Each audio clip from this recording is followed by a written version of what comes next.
The recently released clip from The Chosen's upcoming Season 5 has stirred significant controversy.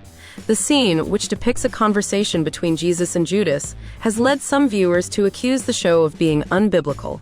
In the clip, Jesus speaks to Judas, saying, "You have a choice to make, Judas, who you belong to. Who has your heart? I want it, and I've had it before. You followed me willingly." Judas replies, "I want to continue," to which Jesus responds, "Then I will pray for you." This moment, though powerful in its emotional appeal, has faced backlash from several conservative viewers and pastors who argue that it contradicts Scripture. We have another question / controversy, potentially, not a huge one, but after we showed the Judas Jesus scene in our live stream on Sunday night, or Tuesday night actually, earlier this week, a friend of mine texted me and was like, "Hey, over on Twitter or X or whatever they call it, there's you got them going again." And then a few others I've heard about, you got them going again, and it's over the issue of, did Jesus pray for people? Did Jesus pray specifically for Judas?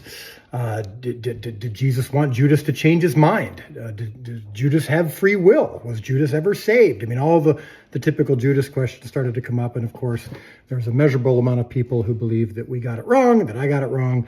And that, of course, ranges from we got it wrong to leading people to hell. According to the Gospel of John, Jesus calls Judas the son of perdition, a title that signifies his role in betraying Christ.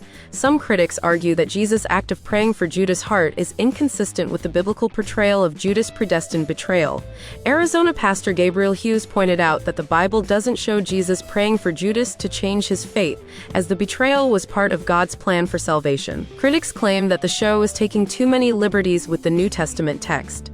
Dallas Jenkins, the creator and director of The Chosen, has long defended his approach, stating that while the show imagines what wasn't directly stated in the Bible, it's done with careful consideration. He has emphasized that The Chosen isn't meant to replace Scripture, but rather to fill in gaps in the narrative, offering a creative, plausible exploration of the lives of the disciples.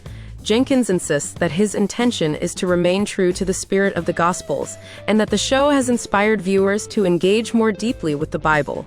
Despite the criticism, Jenkins remains firm in his belief that the show's creative choices are within bounds, as long as they maintain the integrity of the message. He acknowledged that not everyone will agree with every interpretation, but he also argued that creative additions can spark important discussions and deeper engagement with the faith.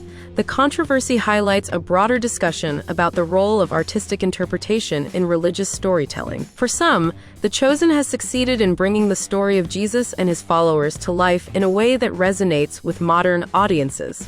For others, however, it raises concerns about altering the sacred text. As Season 5 approaches, it's clear that The Chosen will continue to be a topic of passionate debate among its fans and critics alike.